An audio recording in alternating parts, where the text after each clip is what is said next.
tuwing sa bawat kasasukan. Yan, maraming sa mga Panginoon, bigyan namin ang ngayong ikasawang ng linggo ng karaniwang araw. At kabalitaan ng hindi pagsasalubay sa Panginoon na tuloy. Sila pinapamili.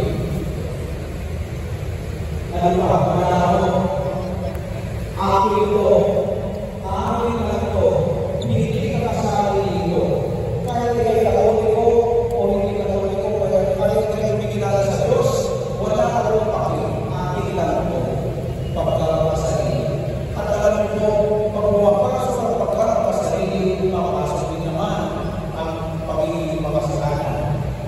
Ito po ang nangyari sa ating unang pagbasa. Ang ating unang pagbasa kasi hindi ito pwede talaga sa magpalang nagdadagdaga. Ito po ay pagsusuri sa pagkakasala ng kapwa.